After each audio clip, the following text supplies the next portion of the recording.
So welcome to our festival chats again, and I'm absolutely delighted to have with me Anders Hillborg. If you hadn't heard of him, amazing Swedish composer who has had commissions from professional orchestras all over the world, has worked with some of the most amazing musicians and conductors, and has had premieres everywhere.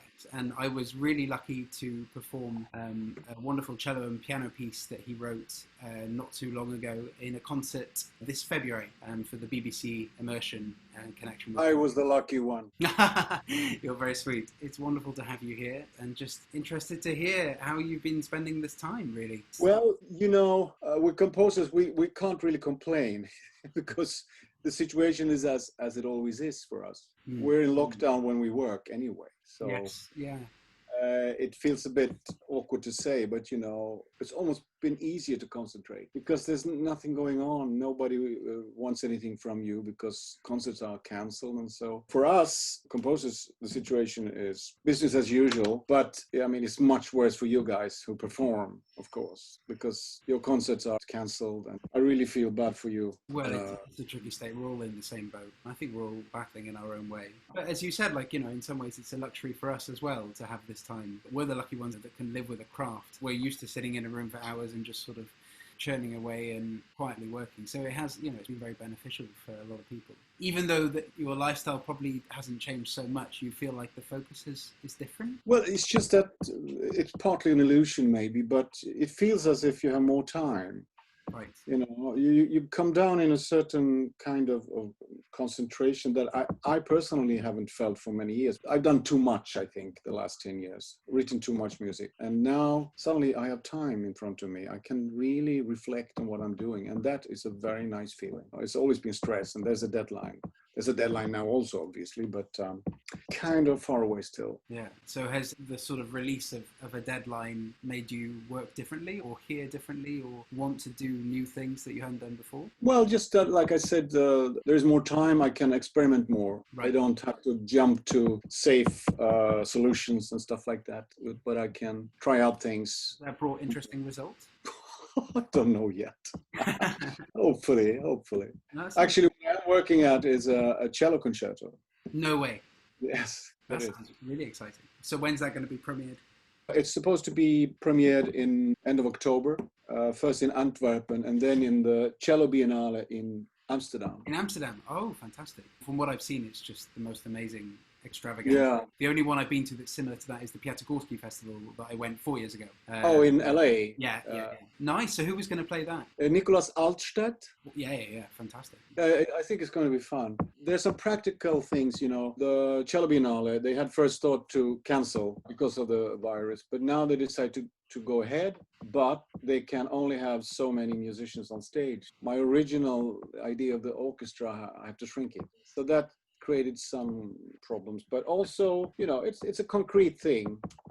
And as a composer, you always have to deal with these practicalities. So were you originally doing it with a big symphony orchestra then? Yes, and now I still will use an orchestra, but smaller scale, just a few woodwinds and a smaller string body. But how different is your writing going to be because of that? I haven't completely decided yet, because the original idea was that they at the Cello Biennale and Antwerp, and they agreed that we can do a part of the piece, the part of the piece that doesn't use the full orchestra, and then I should use the full orchestra. We'll see. It's usually very down-to-earth concrete for me. I listen to a lot of other concertos, watch people play. That means a lot for me. I watch Nicolas play, because when I write for someone, I want to, if possible, tailor the piece for that person. And it's very important to see, to get an image of who this person is. They play or sing or whatever. Had you worked with them before? No. This is the first time, yeah. Exciting. How long's the piece going to be? Well, supposedly 25 seconds. Have you been to Wales much? I've been to Wales a long time ago. It was a choir festival. I was singing in a youth choir. We went to Llantwit. Yeah. Is that the word? Llantwit, yeah. And we were second prize. Oh, really? We won, maybe. I don't remember.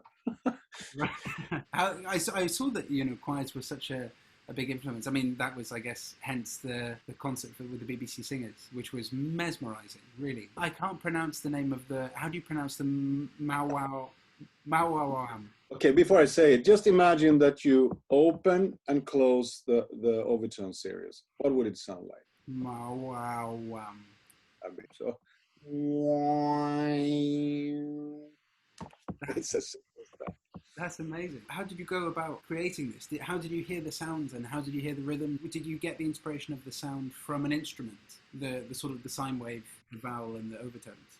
There was some inspiration from, Mongolian chant. Yes, yeah. That's the first thing that, when you, especially when you sang then, it brought to mind. Yeah, and there are some performances, especially by the Latvian radio choir, where the bassists can do this. They can actually sing in that way, and that's quite amazing. It's not. It sounds probably more complex than it is. So, no big deal. No, it was certainly very memorable and sort of meditative as well. Yes, it is. It is. It's like a meditation. Is that something you're interested in as well? Yes, I guess. Yeah, I say that. My default is meditative. That's who I am. Fast music, I have to really conquer. That's interesting. Yeah, that was a key piece for me. Understood it later because I was singing a lot in the choir, and I was, how shall I say this? I was kind of fed up with a certain kind of expression that the singers had. You interpret a text and it becomes banal simply.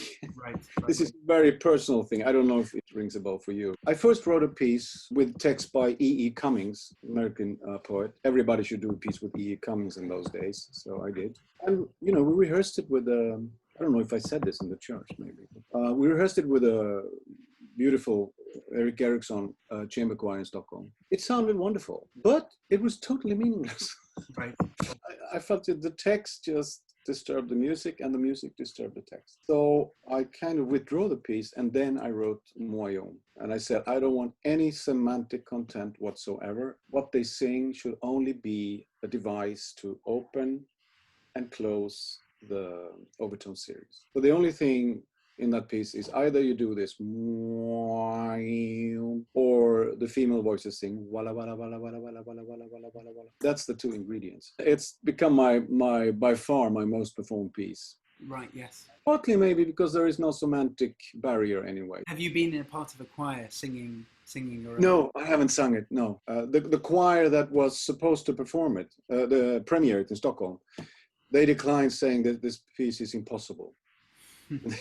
And then I received a letter from the commission saying that they will never ever commission anything from me again because I do write music that is not possible to perform. And now there are, I don't know, 15 commercial recordings. It seems very difficult the first time, but then once you realize that the harmony is quite a voyage around the circle of fifths, basically, then it becomes easier. Well, I feel if I only do what's inside my comfort zone, then everything would be very slow and very...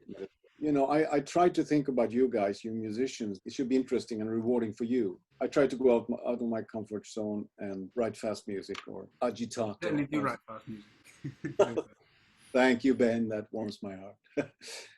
But yeah, I used to say that two things are the most important when I write a piece. The most important thing is for the listener, it should be interesting to listen to. Secondly, if possible, it should be rewarding for the musicians. But these things are very rarely the same thing, I think. Yeah. It's kind of virtuoso thing. It's kind of, wow, not again. In the classical sense of the word. So there has to be a balance there somehow. Yeah. I worked very much with electronic music during the 80s. Right, yes, I saw. And that's also important for the way Moyon sounds and also the way my orchestra music sounds. In the beginning of the 90s, I felt, no, this is over. I don't want to do this anymore. I want to work with people. Right.